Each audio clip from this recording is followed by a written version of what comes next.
Alright, for this month's Writ, I decided to enlist the help of my niece and nephew to do the theme song with me. So let's get this thing rocking, shall we? The Writ. The Writ. The Writ. The Writ podcast. Ba-da-ba-da-bum. Thanks for the help, guys. You're welcome, Uncle Mac. You're welcome, Uncle Mac.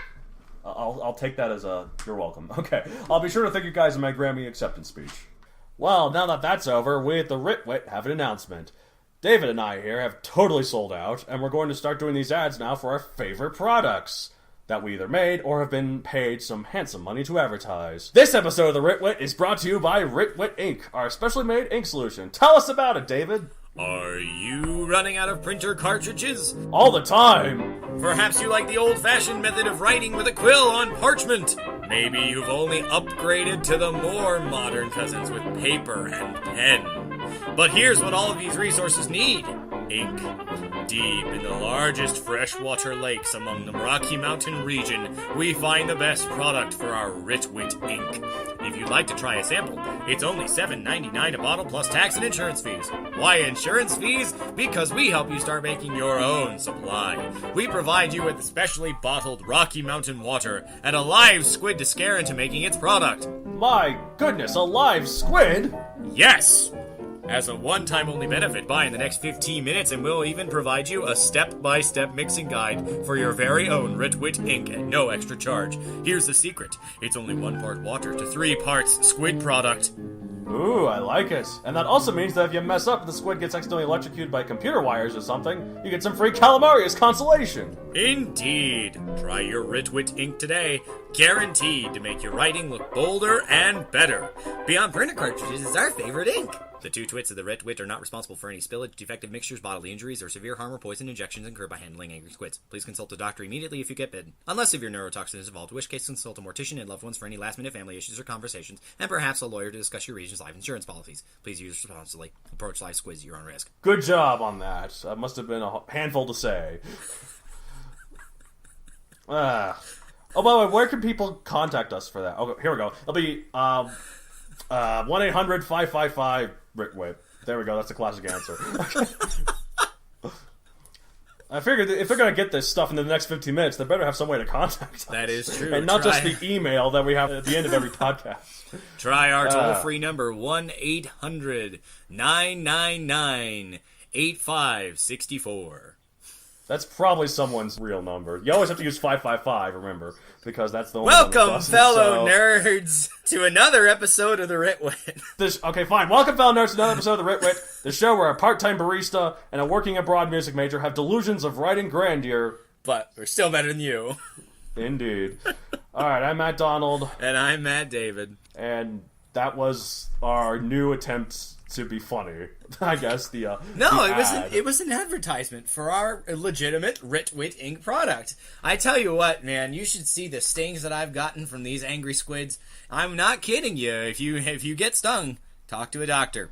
Anyway. So how big are these squids? I haven't seen one of them. Are they like little, or are they like krakens? Well, krakens, we'd have major liability problems. So, they're just, smaller. So like a foot long, we kind of focus on getting them from as close to the source of the water as we can, because that way you don't have to spread your search too far to find the material. So are these Rocky Mountain water squid? Because well, I don't know if they're in Rocky Mountain. Are there Mountain freshwater waters. Squid? Well, I guess there are now. Okay. Well, I guess we're making Writ ink, so I guess we're making freshwater squids happen too. I don't know. Oh yeah, we have a genetics lab somewhere in the deep in the Rocky Mountains. Yeah, no. Anyway. Yeah. All right. Anyways, all right. Now that we're done with that, we've already wasted enough time. What are we gonna rip off this month? Well, I've been rereading the seminal series, The Chronicles of Narnia, and one of the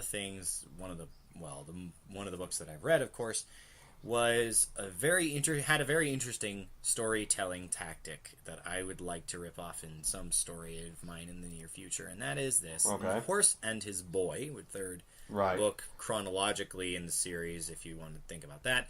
It involves 2 human travelers coming from the south or southern parts of the world to Narnia, which is in the north, and there's this Narnia is just the northern part of the fantasy world. I didn't know that. I need to read these books. You've never read the books of... Never mind. Anyway. I'm a writer. I'm a professional author. Well, you're a part-time barista and a published author. And I'm an English major. Anyway, so these two characters are coming towards Narnia, which is more in the north than they are, and they have this major adventure where they get separated, and it essentially puts them in their more use quotes here natural environment to get two halves of an essential story. So the boy is actually from the north. You find that out. Okay. Sorry, potential spoilers, but I won't tell you what. For a 50-year-old book. Yeah, but what he is from the north, I won't tell you. Okay. Anyway, he's from the north, and he ended up in the south, and so he's going back home. Well, let's just say that he fell in with people who happened to be from the north, except he was being loyal to his group, and so he left them to be back with his group again. Okay. Meanwhile, the girl was from that southern country. She was actually... Is the girl the horse? Say leading... No. I wasn't sure if the horse was... and two horses. Oh, I thought you meant these two characters were the horse and his boy. No. Aw. Well, it's Narnia. The horses can talk. Yes, but not in that country. Oh. Anyway. That's confusing. No, well, if you read the books, you'd understand. But yeah, well. The point being that they put this girl, who is basically like gentry in the country she's from, they put her in a situation that allows you to see the other part of this story that both of them need to know, and eventually when they come back together, she brings her piece, he brings his piece, and boom, the puzzle fits together. And I really like that storytelling tactic, because it means that you don't have to, heaven forbid, change focus characters that we're not already caring about, and it definitely saves time, you know. Oh, that makes sense. If you can use it well. Which I really appreciated in that. Well, I do like flipping back and forth between perspectives, as you probably know from my writing, but... Well, and I do too in certain places, but... I don't know. I guess it makes sense that the horse wouldn't be the girl, because the horse and his boy... If the horse was a girl, it'd be the horse and her boy. There are two horses. What?! Okay. There are two horses. The title horse and the boy. But then the other character, the one I mentioned, is a separate girl who also has a horse that is also from Narnia. I don't know. Anyways, well, that sounds interesting. Anything else you're gonna rip off, or it doesn't look like it here. You've been pretty busy lately, so yeah. We mentioned somewhere around episode 3, continuing and all that stuff. You have to make it a priority. And I really love writing, I really enjoy it. But it definitely takes a lot of mental capital after I come home exhausted from a day of work. Right. So I haven't done it much lately. Well, that's fine. That's how a lot of people are, so it's nothing to be ashamed of. You'll hear more about that when we talk about what we, the Writ, have writ. All right, cool. All right, anyway, so what I'm going to rip off from this month, I recently rewatched with a friend of ours who I think we've talked about in our podcast. He's one of the guys who we're going to collaborate with. We have been collaborating with in our podcast. Sinbad, Legend of the Seven Seas. It's it's DreamWorks Animation's last 2D animated movie. It's their last hand-drawn cartoon. I've always been a really big fan of this one, and I really like it still. Like, it's super creative. It's got a lot of cool creatures that Sinbad fights, and they're a really cool design. Like, there's this giant bird called the Roc, but it's like white, like an owl, and it can crawl like a bat. So that's kind of cool. And there's interesting mix of features there. Well, they do like to mix them all up. Like this squid called the cetus, right? That attacks, which is the Greek kraken.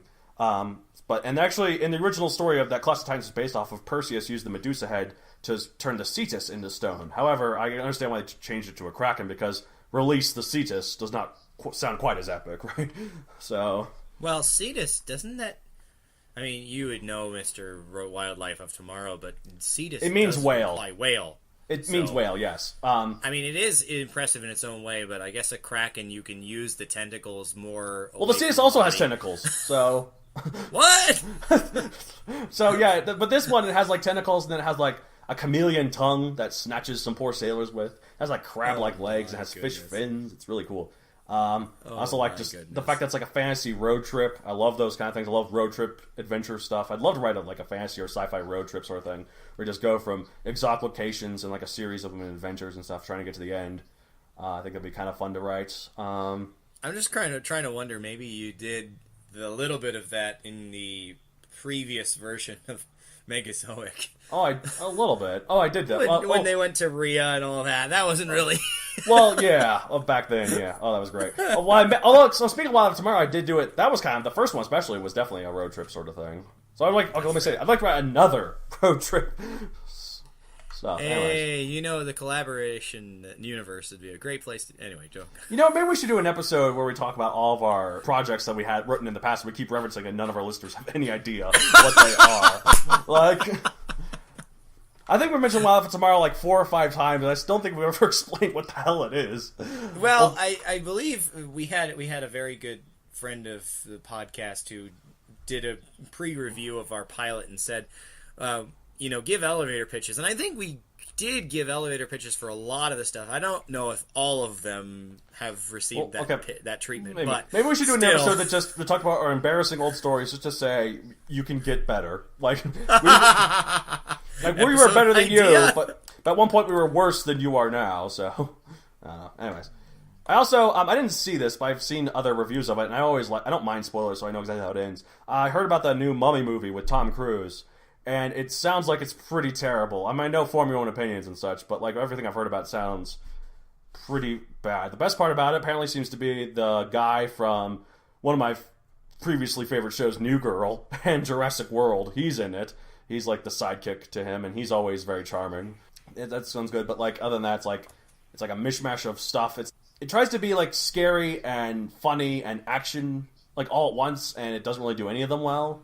Like, you can have all 3 of those, but just do them well. Like, I don't know. I'd say it's probably better to pick one and specialize in it. The Mummy movies back in the day, the ones with Brendan Fraser, the first one was more horror, right? But it also had a lot of humor. But the way it did it, I think, was well. Like, it didn't mesh it all on at once. It just started off as like a rollicking adventure with humor, but then once The Mummy was released, it became more of a horror. It had a natural point where it tipped. So, but this seems to kind of have it all spread apart. But like mishmashed together. But also, here's one thing I'll give it props for.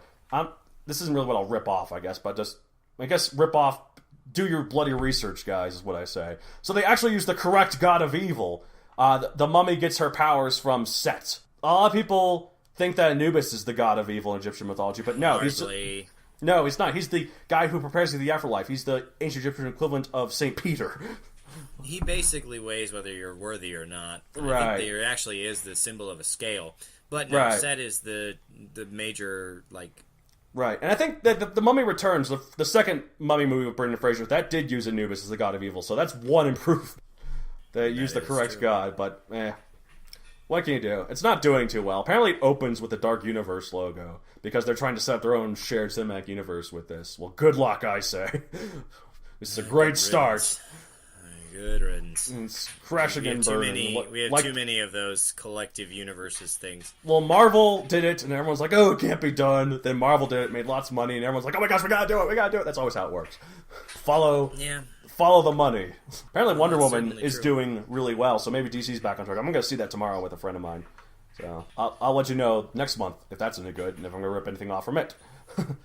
Very true, very true. All right. Are we ready to move on to the next? Yep. What then? We at the Writ have writ. So what have you writ, David? Well, I mentioned a couple episodes ago my idea that I'm calling Pulsar, and I'm still plugging away at that. Mm-hmm. I've got bits of 2 episodes going, and I have added some to the opening episode. I've not yet completed it, but eventually it will happen. And by eventually, I mean if it isn't done by July, and I don't tell you, I got it done at that time, people can, throw internet stones and the equivalent of that at me, because send us emails and be like, get it done, damn it, or I'm not going to listen to you guys anymore, because we have so many listeners, it'd be a shame to lose all of them. Yeah, we don't want to. Actually, whatever motivation. There's no reason to exaggerate. Actually, we have very few listeners. We have so few listeners. We don't want to lose any. It's precious. Well, other than your mother, who's always been there for us. But anyway, I have also been workshopping one of my other projects with a co-author. I told you about Starburst before, right. Giving you the elevator pitch for that. And so we've done, it's been in the other co-author's hands of late, and so I've been workshopping with him on it, because I have more experience writing creative stuff than he does, and so we've been trying to, come together and... Right. unify the tone and all that. So I have been doing that kind of stuff as well. Okay. You know, as I mentioned, it's not easy to write if you don't make it important to do it every day, and I just have not been doing that lately. So there really isn't much, product to come from being, well, for lack of a better term, lazy. Right. However, I do randomly come up with like lyrics for just random like poems and songs, and most of them are pretty depressing, I hear. Well, some of them are, but sometimes I just By get the way, struck with this brilliant idea, and it works pretty well. Right. By the way, just in case the listeners don't hear it, what's that tapping on your end? The tapping on my end, I just keep hearing like a weird pew, pew, pew. Don't worry too much about that, listeners. If you can hear it, they're doing construction like pretty much right outside my window. It's really annoying. Yeah, it does sound like that. So I just thought we'd mention it just so in case. If we don't, then people hear it. They're like, "What is that?" Like, well, at least we acknowledge that it's there. Anyways, yeah, it is there. Well, enough about my stuff. What have you at the Writ recently? I think that works. I don't know. That title was the worst mistake we've ever made. I love the thing though. If you change it, it becomes really complicated. But no, but I also kind of like that it's bad. It's fun to stumble. All right. Anyways, what have you done? All right, so I have writ the Kavorian prequel. This is the prequel for our collaboration. That's about my first solo outing as a character and what makes me a hero. Now, one of the things I struggled with before writing this was like, because this is a technological civilization, this is a technological character. How do I make this different from Megazoic, right? Sure. Like, how do I make the world different? How do I make the main character different? Well, one of the things that's different about Kavorian as opposed to Cortan, which, if you want to know more about Cortan, buy my book at Amazon.com. Just search Megazoic. Cheap plug. Wink. Anyways, so add the ticker sound effect. Tink. I might need to just put a sound effect and just insert it there. Ding. All right, nice. All right, so first off, Kavorian is a soldier first and foremost. He's an atypical soldier, but he very much likes to get in the thick of it, and he likes to help, and he's good with that. Also, the technology of the world is not nearly as human-y. Like I kind of envision especially for the dinosaurs, right? Like their technology, except for the terrain technology, their tech is supposed to be like for humans, what humans might have in the 22nd century, 23rd century. So, like, advanced, but nothing too outrageous. Like, they still have guns, they still have bullets, they still use metal, they still, like, use all this stuff. They don't have anything super crazy, like lasers and portals. Now, there is a portal in Megazoic, but it's created by Tyrannian tech, so... But this, with the Kavorian prequel, I go much further out. Like, it's like, I use the word Krypton-esque to describe it here, like Superman's home planet, right? So, that's like, in terms of structures, it's like... It's very beautifully designed. There's a lot of clothy stuff, like banners and capes, just sort of to make it look like a futuristic Rome, right? Or like something like that. Just make it look more grandiose. But they also have, I don't say they have guns, like you call them blasters. So like the whole like pulpy sci-fi way. They have like warping and teleportation. Traditional space opera stuff. Yeah, it's much more space opera-esque. So that's the main difference. Oh yeah, the fact they go into space at all is different. I've avoided that thus far in Megazoic. Also... Quick non-spoiler alert. Will you do that later in your story? Quick non-spoiler answer, middle finger. No, I'm just kidding. Quick non... Alright, well, that's a question that... You really got me in a corner here, Matt, because I feel like if I say nothing, then people are like, oh my gosh, he's going to space. Or if I say one way or the other, then I'm just doing a spoiler. So, I'm going to say... Here's your non-spoiler answer. My non-spoiler answer is the next book is totally going to be a space opera expanding multiple galaxies. Am I lying? Who knows? Let's move on. I was going to say the non-spoiler answer is, well, in that universe, there may be things that go into space. Is it this character? Keep reading to find out. Keep reading to find out. Anyways. So... Alright, so... You made me lose my train of thought, David. Okay. Okay. So you're talking about space opera and how okay, I space about. is So different. I'm also reusing elements from an older stories of mine, one of which was from an older version of Megazoic, right? Where it was much more space opera-y, and there was this alien race called the Zlur that were the bad guys. Zlur. X-L-U-R. I couldn't even spell my own fantasy word. It's 4 letters, but it's 4 confusing letters. You know, I'm gonna take a quick time out on what you're talking about here. I just find it amazing that you love choosing letters that are so rarely used for your villains. Like, you have the Zlur, that starts with an X. Then we had the Zellum, that was a Z. And then the Quizon, which was a Q. I'm much better about it now than I used to be. The Tyrannians, King Dranex. I mean, I guess it ends in an X, but I don't know. Alright, sorry, go back. The Zlur also, it's not only a Z sound, it's a Z sound, but it also has an L right afterwards. Yeah. Oh, and the things that we did with that. You should... Well, I don't know if they'll ever read the old Megazoic, because I don't think it'll see the light of day. I might do segments on it. I might post segments of it. In that future episode where we explain all of our stuff, we should totally make that a thing.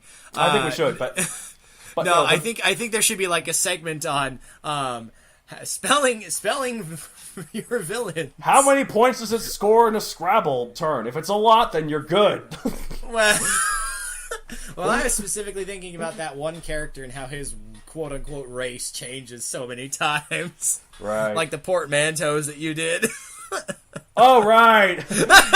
I remember now. Zocker, Uzok. Okay, I was going to say, one of the villains was named Xeno, spelled X-Z-E-N-O. I was like, oh, Why? Xeno, like xenophobic. Why, listeners? Or no Xeno, idea. like Z-E-N-O. Why not mix them both? And the point of this, all listeners, is that he could never make up his mind. But I eventually did. I eventually wrote a new one, and it's published now. So I have no reason to write another version, except that I do, and I'm working on it right now, and that's what the sequel that's going to be all space operas on me about.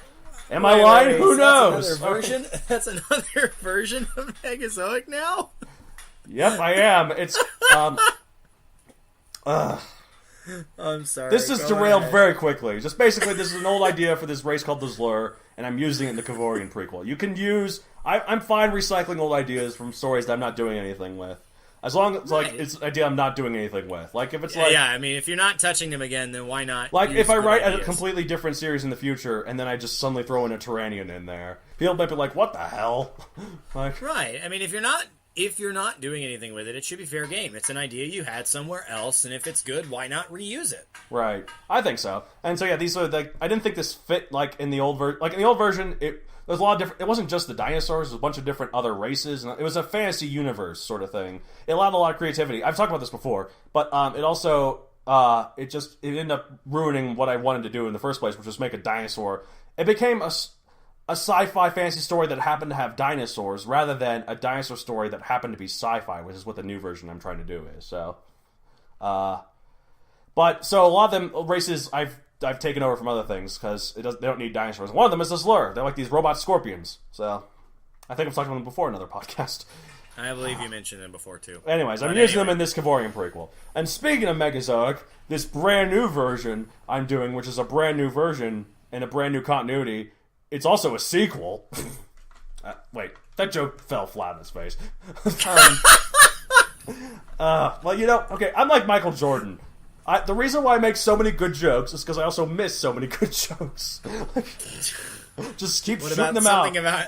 Something about the ceiling is the roof? Something that Michael Jordan actually said? Yeah. Something about how he was like... the reason why he kept making the most shots in NBA history is because he missed the most shots in NBA history. And that's the same with my jokes. Okay, we'll quibble on sports trivia facts on a different podcast. But anyway. Alright, so I'm working on the sequel to Megazoic. I think I'm going to reveal the name of it once I finish it. I'm more than halfway done at this point. So that's it's pretty exciting stuff there. Not really much else to talk about, though, except that last episode I mentioned that my illustrator is... I mentioned her name. I didn't know how to spell it. I can confirm. I spelled it. You didn't know? Pronounced it. It's not spelled. Pronounce. I was about to say, what is this about spelling? You can't see that. Yeah, I spelled her name in perfect... Well, I pronounced it correctly. It's Natasha. Congratulations! Here is your golf clap. Oh, thank you very much. I definitely earned this. It's nice to have someone clapping to me. You realize how much I miss that? Everyone hates me. It's nice to get those little moments of appreciation to be like, "Hey, Matt, good job." Well, and something else to throw out, too. I mean, you obviously published Megazord because we talked about that last time, but at this point, you don't really see much of the people who are reading your book, right? I know, at this point, there's people reading it that I don't know of. Although, again, I still haven't gotten a negative response. I haven't even gotten oh, it's fine. Everyone who has read it has really loved it. Like, one of my coworkers, her kids are going nuts over it. Like, it's overwhelming, honestly. And I'm really scared about that negative review, because it's going to happen. The first negative review. It's inevitable. It's going to happen. But at the same time, that also kind of encourages me that right now the problem isn't whether or not people will like it, but how do I get for people to know that it exists? So, yeah, absolutely. Which is definitely not a thing to talk about in what we at the Writ have wit. And we've wasted so much time already, so let's talk about our segment. You didn't mention anything about how I screwed it up. Thank you. What we at the Writ have writ, and what it's we at the Writ have wasted time. I don't know. Well, us two twits always waste time. But anyway, even though we're better than you, we are better than you. We hold on to that like it's a treasure. All right. Anyway, the real antagonist of this show is filler, isn't it? I would suppose so. I was wondering who was going to do the segue. But, all of these... Okay, what was your segue? I'll let you do your segue. Thank you for being so kind. I was going to say, but, we write stories here, right? And, we talked so much about these characters we like following, and those are obviously the people we should care about, right? Right. But that's only half of the story. The other half, a very important part of the tale, is the people that are against them. The antagonist. Right, and sometimes it's not even a character, but we'll get to that, so...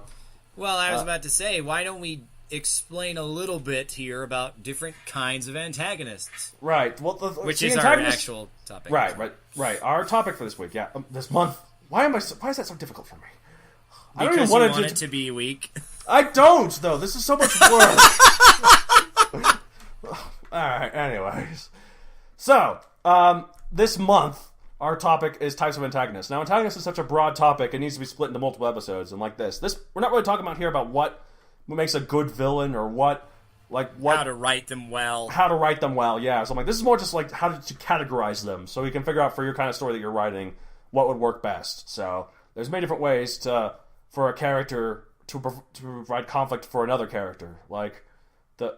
Speaking. And this, just a quick interruption to think about. Different multiple ways to skin a cat.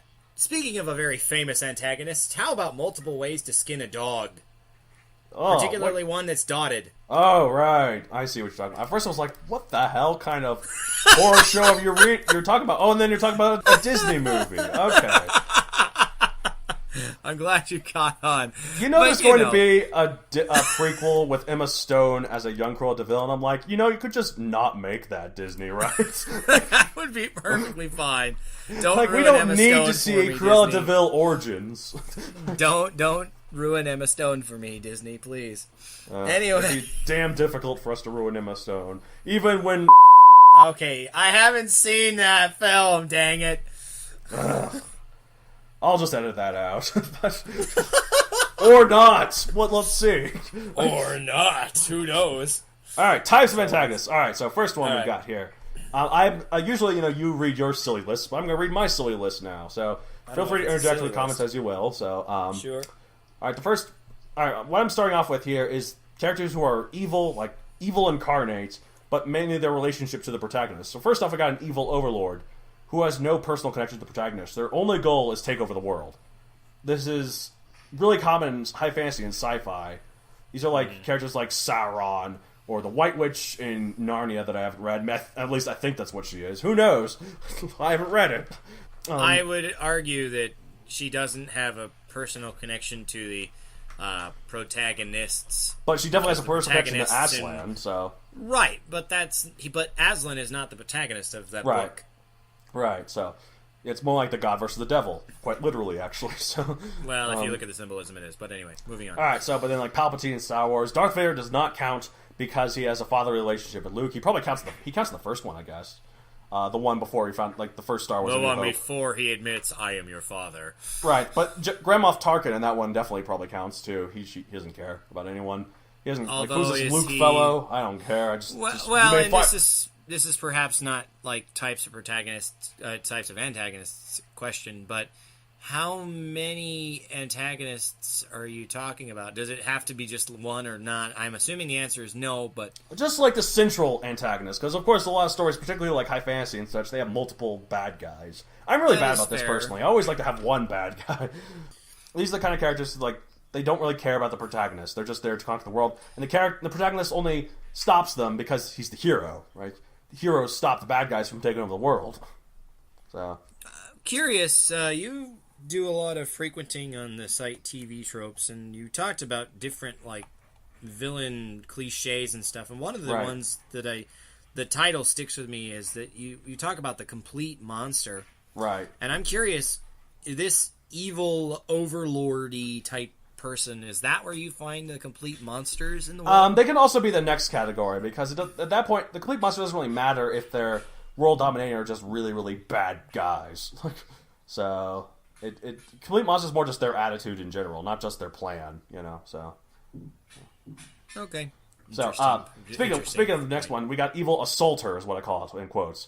It's basically, this is a character who, sometimes he has concern with the world. I talk about how sometimes the evil lord can evolve into this, but like, a lot of times they're just mainly focused on personally on the protagonist. These are like common, like, slasher sort of films, or like revenge films and stories, I guess, not just films. There's more to life than movies. Depending on whether you think Freddy or Jason is the protagonist. Right.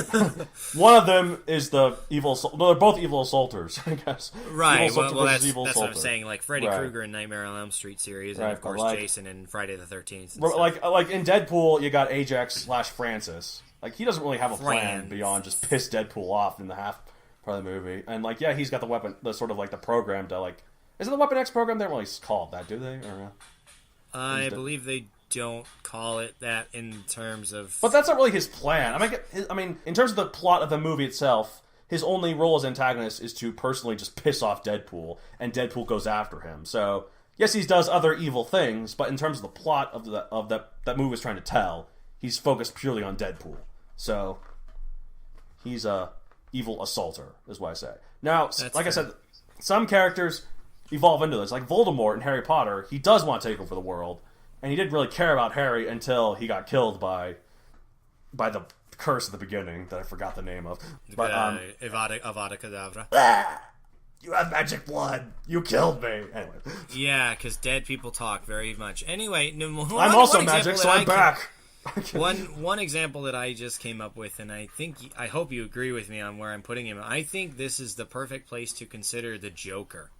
Yes, exactly. Well, sometimes his plan is to, his plan also involves all of Gotham. But yes, he definitely does it mainly to piss Batman off. So. Well, I mean, that's the thing, though, is that he does not care what he does to the world. It's his goal is to see how Batman reacts. Right. He views it like a dance between the two of them. So. He basically hones in on the one target, or anyone related to Batman. Like, even if he does do anything to Gotham, it's often just to get a reaction out of Batman. Like, he doesn't really care about Gotham as a whole, whether good or bad. Like, he doesn't care if he destroys Gotham. It's not because he hates Gotham. It's because he hates Batman, or like wants to get a reaction out of Batman. So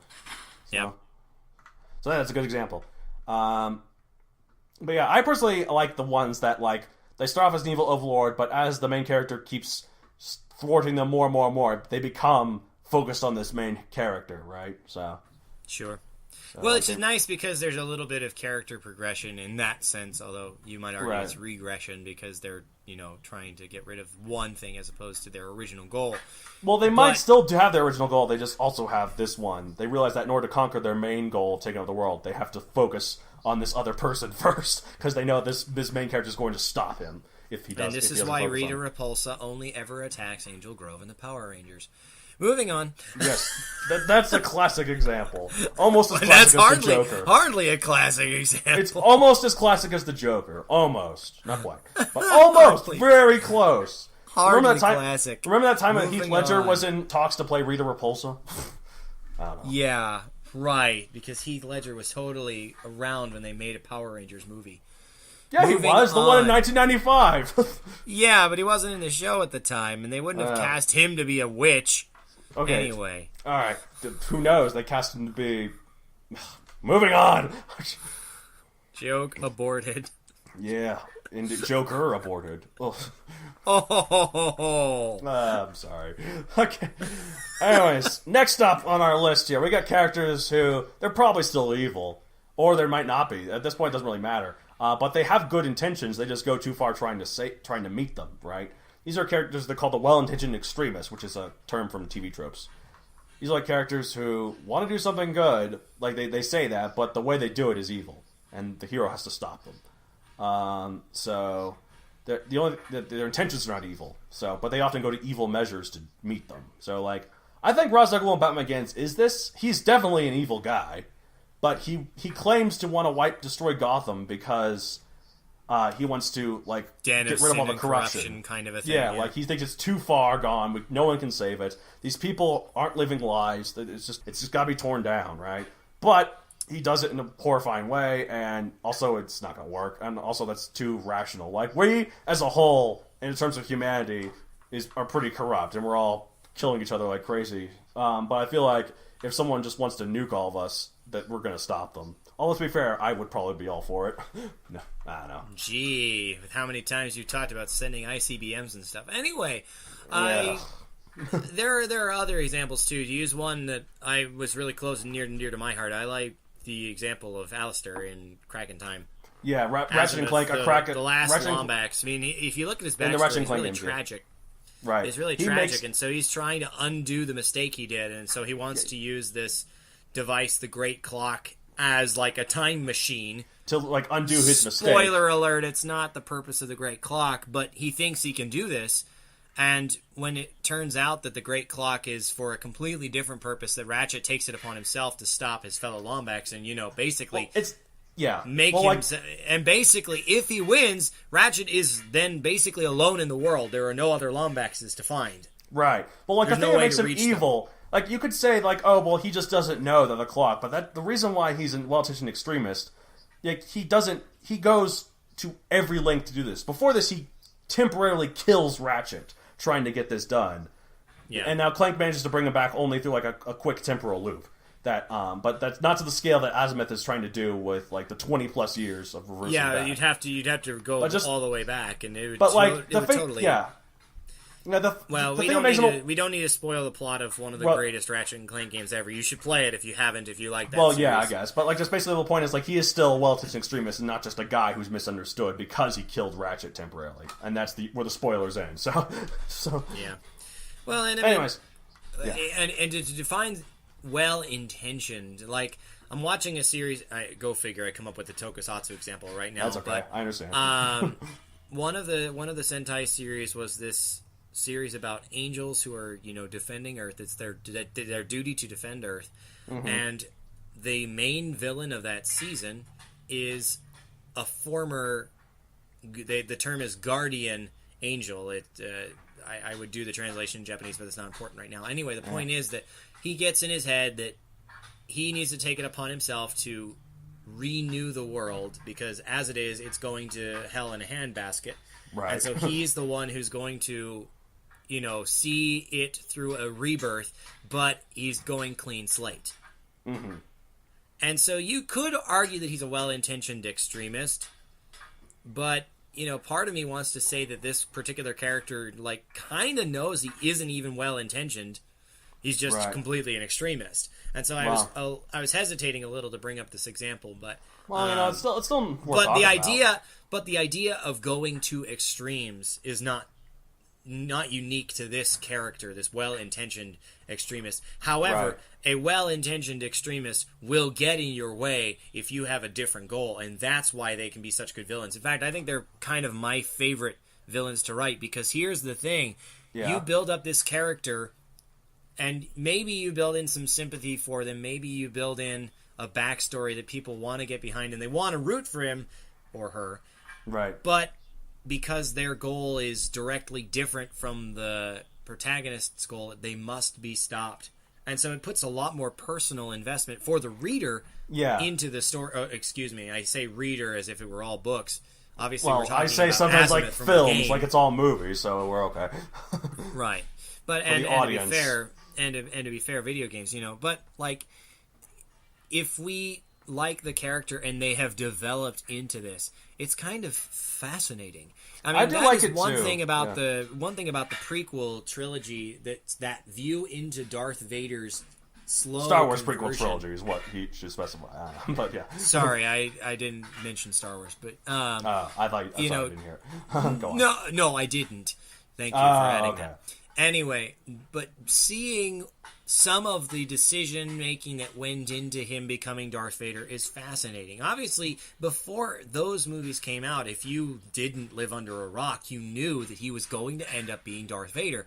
And so we always know the end point, but it's really, really interesting to see how they get there. Note, this does not always work. Right. There are sometimes when prequel trilogy, well, okay, if it's a trilogy, I suppose. But, prequels in that respect can be fascinating, but it's really nice to see characters who develop so well. Maybe it's not developing for the better, like becoming more good, but it is fascinating to see. And so that I really like writing this type of antagonist. I do like that too. Now, here's to hoping that the Cruella de Vil prequel isn't a prequel trilogy. We got 98, 99, and 100 Dalmatians before we get to the 101 Dalmatians, I guess. I suppose. Another example of a well-intentioned extremist, for those of you who are playing the major hit Injustice right now. I was telling you, about Injustice 2 last time, I think. Or was it the time before? I don't remember. I think it was last time. But, if you look at the Superman who has gone through all the stuff he's gone through in that universe, in that version, he is a well-intentioned extremist. He is very extreme, and his intentions are born out of the hero that he was. Right. Like, he wants to, save the world. He wants to do good. He wants to stop crime. Basically stop crime, right. It's just he goes too far by creating, a regime to try and stop crime before it happens. The way he's going to stop the bad guys is by making sure no one can ever become bad guys, which case means becoming a dictator. So...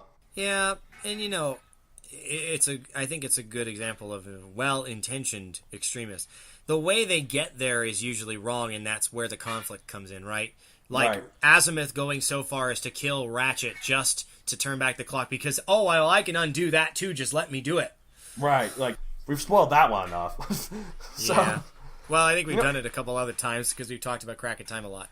That's the best one, in my opinion. Oh, and it's certainly that entire set, the future games, the plot was really, really good. I agree. Although I think the new one on the PS4 that I'm playing so much is pretty good too. You should play it. Oh wait, you can't. Ha ha ha. I'm sorry. How about we move on to the next type of antagonist? Oh, right. Speaking of what you're talking about, there's a character who you like rooting for, but then they end up opposing the hero. Our next one is the hero with opposing view. A good character, or an anti-hero, who only opposes the protagonist due to conflicting ideals or viewpoints. Now, an example is Iron Man, Captain America, Civil War. I guess Batman, Superman kind of fall into this, except for that Lex Luthor is pulling all the strings. I mean, yes, there's someone pulling the strings in Captain America as well, in Civil War as well, but Batman v Superman is more prominent. But unlike the audience, the character only knows what they know. They're not omniscient, and so they can't really see all of the strings being pulled. Right. If it's masterfully done, that they are just being manipulated. Sometimes you don't realize that, and so people are pitted against each other. You mentioned anti-hero, and I'm thinking that anti-heroes don't necessarily have opposing views, but their methods are certainly different. It's kind of like a less extreme, well-intentioned extremist, I guess, than that post. Well, they wouldn't be an extremist at that rate. Well-intentioned, mildest. Nah, it doesn't work. Doesn't work. But Wolverine, for example, Wolverine and Cyclops go about, doing the hero business different ways. Wolverine is unafraid to get his hands dirty because he's so good at fighting and obviously the healing factor and whatnot. But, Cyclops would prefer to do it, most of the time, on the up and up and the straight and narrow kind of a thing as best you can. And, eventually they come into conflict over this multiple times. Right. And it's really fascinating with comics that, different creators have their own stamp on a character that, sometimes Wolverine is seen as the sympathetic one and Cyclops is the bad guy in their skirmishes, whereas the opposite has also been true. It depends on which way they're... Yeah, the author, and also depends on which way the author likes each character. So, Frank Miller... And the other thing of it, too, is if you have a situation where they do change and they grow over time, Marvel is particularly good at this. Instead of handing the title to another character, they usually, keep the same characters. Right. And so, like, Wolverine actually developed into a guy who was doing Cyclops' role better than Cyclops was. Huh, nice. Because of different changes in the story and whatnot. And so, this opposing view idea, it's never going to go away. Nobody's the same. You hope that there are different perspectives brought and hope that there are different expertises. And that's why I like the composition of the AE crew in our collaborative, but enough plugging that. I do like this one as well. I think it's funny, like, a lot of times in, like, political debates, you see, like, a lot of them saying, like, this guy is my good friend, but, we disagree on these certain things. Now, whether that's always true or not is the case. Like, I think someone was making fun of, I think, of that in, like, it was a Saturday Night Live one, I think, or, like, about the 2008 one. I think it was Joe Biden about John McCain, where he kept saying, like, and this wasn't what they really said. Would it have been Biden to McCain, or would it have been Biden to Palin? No, it was Joe Biden talking about McCain. Oh, talking about McCain. Okay, but this wasn't really Joe Biden. This was an SNL thing parodying the whole thing. It was like Joe Biden was like, "I love this man, but he's insane." like this man's a great American hero who's like served us well, but we can't have him as president. No, like this is a man that I would take a bullet for, but he is insane. Stop him, please. All right. Like I think it's funny. I think their political stuff is certainly amusing. Yeah. Anyways, enough about that. But enough about SNL, because I don't like talking politics. But, sometimes you run into an antagonist that is not a physical character. Yeah. I mean, they are some of them are kind of characters, but they're not like characters like the rest. Like, I'll get into that. But, like, we're talking about, like, nature and other neutral forces, like disasters and monstrous creatures. These are characters who aren't inherently good or bad, but just do what nature expects them to do in a way that opposes the heroes. So, like, a lot of times, like, creatures, like the dinosaurs in Jurassic Park, which are characters, but they're not, like, the human characters, Well, you can't really hear them talk. Right. Well, like, the Indominus Rex, though, I don't think counts, because it is very much meant to be a villain. Like, it does malicious things. It's much more malicious intent. Like, it's clearly a dinosaur you're supposed to root against, not just a dinosaur that you're trying to escape from, Also, like in disaster movies, like the Twisters in Twister, the asteroids in Armageddon and Deep Impact, although I haven't seen Deep Impact, but I'd argue in Armageddon, though, the asteroid is treated like a character. And that, I don't know if you've ever seen Armageddon, but they personify it a lot. Like, they say, like, I don't think this thing likes us. That's because we're here to kill it. It has such an interesting sort of look to it. Like, when they actually land on it, it's, like, has got a lot of weird spikes and crystals everywhere. And, like, there's, like, these gas vents that kind of make it all... One of the reasons why the nuke works at all when they drill into a nuke is because it's so geologically active. The nuke blowing up sets off a chain reaction to blow the rest of it up. Because there's a lot of gas pockets and stuff. Now, and this makes it look, like, really gross looking. There's a lot of gas and stuff. A lot of times it, like, moans. So it's treated like a creature, almost, in a weird way, this asteroid, so... Well, and, if you can personify things and make them more inherently villainous, because obviously, if an asteroid hits, a whole lot of people are going to get hurt, probably killed. Well, in this one, it's like the size of Texas, and it has 18 days until it hits, which... Now, the size of Texas, that's like 1,000 miles. Keep in mind, the asteroid that killed the dinosaurs was 6 miles, so... Sure, that means that we're in for, like, 3 times the destruction? Try like 3 trillion times. Sorry. You said the size of Texas, but I mixed it up with the 18 days. My fault. Anyway. I see what you're saying. Okay. Yes. By the way, may I point out, like, I know the fun of the movie is not the science stuff, but if it's that big and that close, you could see it with the naked eye. Yeah, you shouldn't have a problem picking it up. But anyway, enough about Armageddon. I would mention one more very interesting take, and this is me. I've been on a rant. Okay, maybe it wasn't a rant, but like, if I like so many people getting into suits and beating up giant monsters, why don't I like kaiju movies? Right. Yeah. But I think the kaiju definitely fit here. Sometimes, like in Pacific Rim. Generally, the kaiju fit here. Obviously, in Pacific Rim, they're the combatants, and so they're obviously the evil folks compared to. Well, and also there's the people behind them, the make like the weird alien creatures that create the kaiju and send them over. Those are definitely the villains. Right. But otherwise, they'd fight anyway. Look at all the movies that have pitted Godzilla against other Japanese monsters. Some of them, are definitely villainous. They would do that some regardless. Of them, but I agree with you. Some of them are definitely just creatures just doing whatever. But yeah. And I always find it hard to connect with villains that are, inherently unable to talk in your language. Which is part of the reason why I argue I don't like kaiju films, but, admittedly, I haven't seen many. That's why sometimes they shoehorn in a villain to actually root against. Like Jurassic Park, you have Newman, or Dennis Nedry, I guess. Who's the one reason why the park starts going amok, because he turns off the fences, right? Right.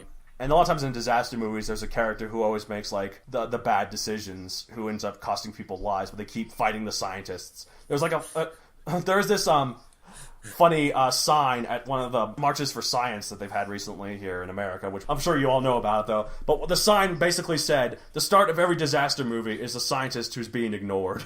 I thought that was pretty funny. I was about to make the joke, is that Carrie always' role in Twister? Yeah, I guess so. Yeah, that's right. This is the character. Yeah, this is a character who you're supposed to root against, because the Twister just isn't good enough, I guess. You can't actually root against a Twister. They're just a Twister. It's just nature. It's rooting against God, or the weather patterns, or what? Mother Nature. Father Time. Exactly. Might as well. No, I mean, So yeah, but they do that specifically to address the point you're making. Sometimes it's hard for people. So, yeah. Anyways. Okay, so our last one, though, this one's kind of abstract, but it's interesting. It's definitely certain kind of stories work better with this. It's no antagonist, in terms of there's no character antagonist and there's no nature antagonist. It's just the conflict of the story is purely character-driven. Like romantic comedies, the conflict isn't like there's a villain that they have to stop. It's more, will these two people get together? Well, I guess it depends on how you define antagonist. Do you define antagonist as somebody who is actively working against the protagonist? Because in that case, what would you call the antagonist in a romantic comedy? I just call him a pain in the ass. Yeah, that's right. See, I like romantic comedies. I grew up with 3 sisters, no brothers. You, who grew up with 1 older brother. I appreciate a good story about romance that happens to be funny. So rom-com, I get that. But my point is this, that, it may not be a huge, like, big bad, but there's always somebody who's like, you guys shouldn't be together. Right. Well, I don't know. Let's see. And depending sometimes on your there is, like the ex. Yeah, I don't know. Depending on your definition of antagonist, that does qualify. But you're right. As far as like an evil supervillain bent on conquering Earth, yeah, not every story has that. Right. But how do you define? Because like. It's kind of like all things must have some plot. It may not make sense, but it has a plot. Conflict. Every story needs conflict, but this conflict isn't from a character. It's from events. It's from events of from one particular character. It's from events about all the characters themselves. Like I don't know. I'm trying to think. Like Finding Dory is a good example. Sort of Finding Nemo, sort of, but not quite, because there's that dentist's daughter. That's more like just a race against the time plot device sort of thing than like. But like the conflict in that is just Marlin trying to find Nemo. So there really isn't an antagonist there. Sort of, I guess, but like it's more like just. As I said, it depends on how you define antagonist. Is it the little person who gets in his way from finding Nemo, like delaying him further, or is it somebody who says, "I really don't want you to find Nemo. I'm going to destroy you"? Well, they do encounter jellyfish that don't talk, and they kind of get in the way, but they're not like trying to actively stop them. They're just trying to they have to escape from them. Right? So I suppose my argument here, and feel free to disagree, obviously, but I don't think there exists a story where there is no analog for an antagonist. Well, yeah, like the conflict is some sort of antagonist, but like... Well, I don't know if the conflict itself exists as one, but like there is something in the story that makes the protagonist's job that much harder. It may be a character, it may be a natural event, and I think that's what you're talking about. Well, like it's a just race more against time kind of a thing. Well, or just like, I don't know. But I'd argue that there is no story I wish I had more examples, without... but I think there's plenty of stories where there's not one thing you could particularly call an antagonist. It's just the conflict just comes from other things, like, I don't know. I'm really bad at this. I read, all my stories I read, and all the stories I watch, and all the stories I play are all about, there's this epic fantasy world, but oh wait, someone wants to destroy it. Well, I mean, cliches being what they are, that's where you find them in high fantasy and stuff. But, right. I mean, I just don't think that there is any form of a story where there is not an antagonist. Now, it may not be a very important person. It may not be a person at all, as I said, but there is something antagonizing. It might be based on the conflict. But I think that, you could always find some. You could always point the finger at. Hold on, I'm gonna Google romantic comedies here, a list of them here, We're so professional. We're getting to the bottom of this. We're so professional on the Writ Wit. All right, box office mojo, genre, scrolling down. Romantic comedy. Number 1, Big Fat Greek Wedding. You haven't seen this movie, have you? I've seen Big Fat Greek Wedding. I just don't remember it. Who's the antagonist in that? Oh wait, you don't remember it. So the antagonist might be her family that keeps her from marrying a non-Greek person, but like less than halfway through the movie, they're for her. Eventually, she does. I know. Yeah, but so... and again, with character development being what it is, I say that there's an analog for an antagonist in every story, which there should be, but I did not specify that it's always a character, an antagonist, right? Yeah, or even always a character. Like it could very well be that it's one person at one time and someone else at a different time. Okay, here's one. You've seen this movie. I haven't. 50 First Dates. It's down here on this list. Huh? I've seen that movie and you haven't? Yeah. Have you seen that movie? Adam Sandler, Drew Barrymore, Amnesia. Yes. I have not seen that movie. Who's the antagonist in that? Tell me. Amnesia. Okay, fine. That's not a character. But right. It's not a character, but it is an antagonist because okay. They keep having to do... The whole reason it's called 50 First Dates is because he I so get much that. I didn't realize you willing consider that the entire... I guess that's true. Okay, fine. Let's see. Who else is here? I don't know. None of these movies I've seen or you've seen, or there's not really a lot for us two to talk about. But I think that's the point, is I don't think that this truly is a very big deal. It's... well, okay, let me rephrase that. It's not very common to see a story that has... no even minor antagonist is my argument. I don't know. I think we can stretch it a little bit. As I said, feel free to disagree. Although, to throw it out there, we are talking about fiction, non-fiction. There might be things where there is no antagonist. It's simply a race against time. Like when a mother loses her child, expecting mother loses her child through a miscarriage. Every time another time a mother loses her child, it's not because Hitler kidnapped them. So. Right. Who is a very non-fiction antagonist, yeah. So. There's no antagonist there. A miscarriage is a natural thing. It's very well. If you're saying that Amnesia is the antagonist in 50 First Dates, the miscarriage is just itself could be the antagonist. Or you're right. Whatever happened in the body that made the miscarriage happen could be the antagonist. Yes, as I said, it depends on how you define antagonist. But as I said, I call it an analog for an antagonist. I don't necessarily agree. I don't necessarily. I think we're character. Okay. Well, at this point, we're getting to like we may be better than you, listeners, but this is too much for me. I think we should. This is too complicated. Let's move on. What's wrong with being abstract? No, I do want to add one. Linear. No, okay. I do want to add one note separate from the no antagonist thing, and that is. There's nothing wrong with having more than one antagonist. Mm-hmm. However, if you're going to write more than one antagonist, you should try and give them equal, at least development. Maybe not screen time, but development. So that they aren't just a throwaway character. Right. I've always found multiple antagonists, though, a little bit... It's difficult. Like, there's a lot of superhero movies, Spider-Man 3, Amazing Spider-Man 2, that ruin it. Like, right. And when you have to balance all these things... it's really tough. Especially if they're all antagonize one character for a different reason, then that makes the plot kind of muddled. Absolutely. Let's see. Sorry, I'm going back to Sentai again. The 30th Sentai show was honoring the history of that had come before.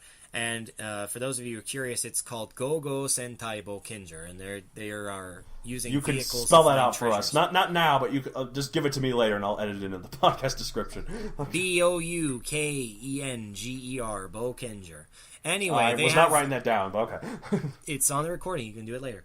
And they have at one time 4 different villain factions active at the same time. It is so crazy. It is so impossible to keep track. So all of these characters get short shrift. It basically turns into, oh, look, this person's taking his turn now. This person is taking her turn now. And it's not good for the story. Well, I mean, I guess it depends on the kind of story. Like, I don't watch Game of Thrones, but it seems like that's how that is. There's all these different characters who are all morally ambiguous or morally just corrupt. And they're all just trying to get something. Well, they're fighting against each other, I suppose. But, so... And it does depend on the type of story. It does depend on how good you are at writing them. But my point is this. If you're going to have more than one antagonist, don't go overboard. Right.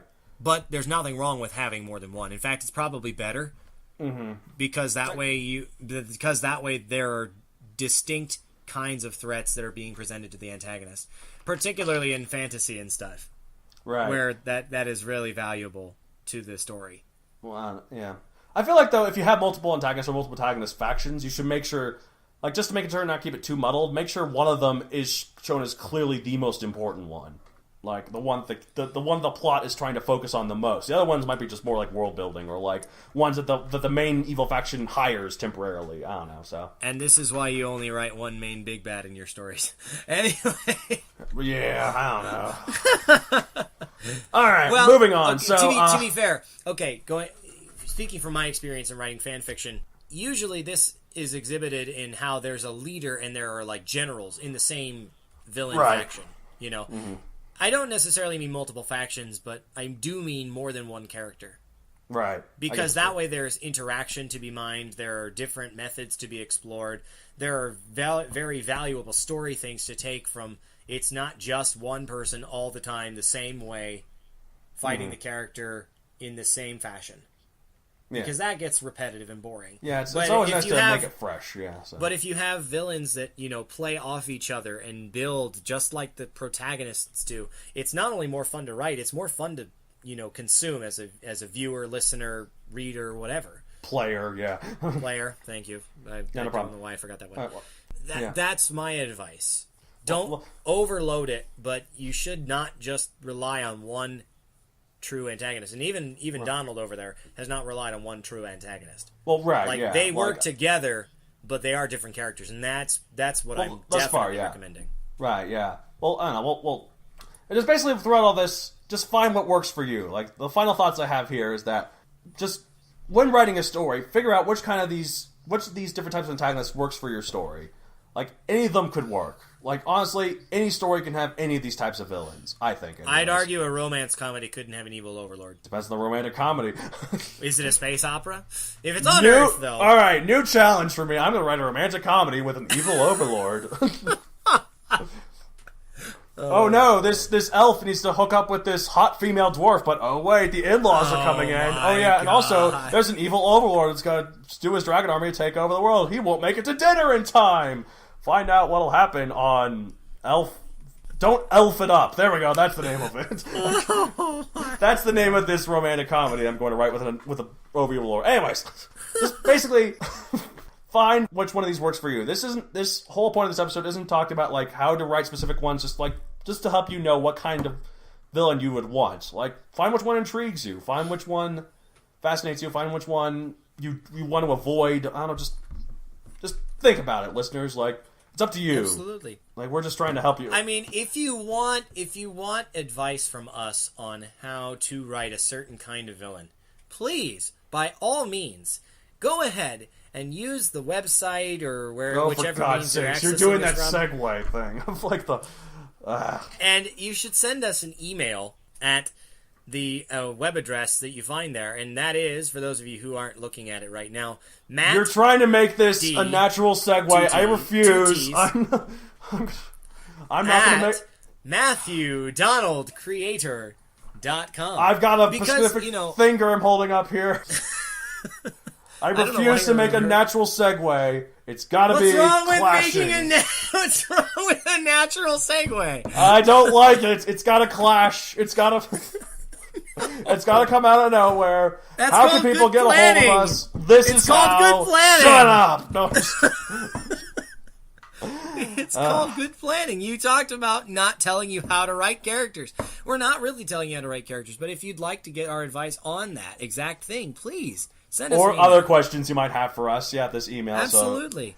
Email If you have episode ideas, we'd love to have those because we've come up with all this content so far. But hey, we want to know what you guys want to hear about, and if there's something we can do, we'd love to make that happen. And our listenership is growing daily or monthly, I guess technically.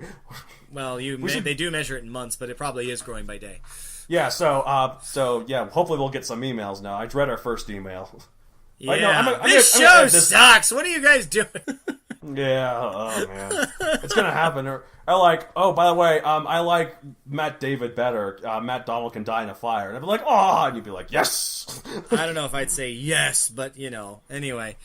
But yeah, any questions, comments, Rotten Tomatoes that you can't actually send through email? Ha ha.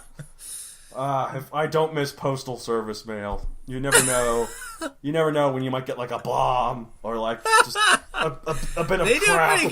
They do a pretty good job of screening that stuff in this day and age, I think. But anyway, email us at mattd@matthewdonaldcreator.com. I'm not going to spell it out because it's going to be in the description on the podcast. and we've already spelled it out on like 7 multiple times. We've always messed it up. I'm putting my foot down. No, we don't need to do it anymore. Also, of course, if you're interested in following Matt Donald, you've got the official accounts and stuffs on social medias and whatnot. Right. So please go ahead and Matthew tell us Donald more. Creator for Facebook. Buy my book, by the way. I mean, I guess you don't have to. Do whatever you want. But my book, Megazoic, is on Amazon. And if you go to the right library, you could check it out. Oh, only at one library right now, so it doesn't really... If you're at the right library. Okay, fine. If you guys happen to be at the Highlands Ranch Library in Highlands Ranch, Colorado, it's there. Deep in the But if you're not, sucks to suck, I guess. Or you could just spend your hard-earned money on it on Amazon, Kindle, and print. I'm doing a really great job selling this book, I must say. They're selling like hotcakes. Everyone is just lining up because of how nicely I'm asking them to support my art. Death threats totally count as nice. Anyway, I haven't sent any of them. Well, wait, no, I did, didn't I? Oh, you sent that to me. I don't know about your listeners. Anyway, I did that because I love you. You're special. Oh, thanks. So special that he wants to kill me after every podcast. Anyway. Yep. Anyways, all right. So you can also follow my Twitter at MatthewDonald64. Why 64? Because I gotta let you know the secret. I'm actually the 64th Matthew Donald clone in a line of Matthew Donald clones seeded throughout the world by our future alien overlords for unknown purposes. We've all do different things. I'm fairly certain Matthew Donald 63 is a crack smuggler. I don't know. Good lord. Good lord. Matthew Donald 65, I hear, is a fun party guy. Maybe he knows Matthew Donald 63. That's why he's such a fun party guy. What does that have anything to do? I would think it would be 69 that would be... Oh, I knew you were going to do that! I knew that! Forgive our childish sense of humor, listeners. No. Anyway... Let's just end this thing, and I'm going to kill myself. No, I'm just... No. See, now he's literally giving death threats to just about everybody. I just want blood on my hands, whether it's yours or mine or the world's. Well, okay, just to throw that out, if you send something over here like you talked about doing, how would you get blood on your hands? It's metaphorical, dumbass. Oh, okay, you weren't being literal. I figured because you were talking about yourself that it was. Anyways, listeners, that is more about types of antagonists. Obviously, we antagonize each other quite a lot, don't you think? Oh, yeah.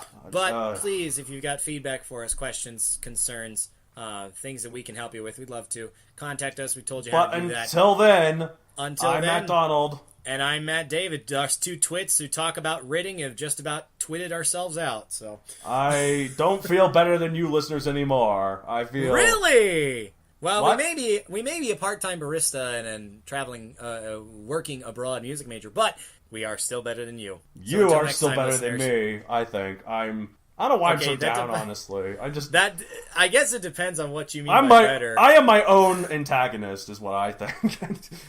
Hey, anyway. That's a final throw-in. That is really good.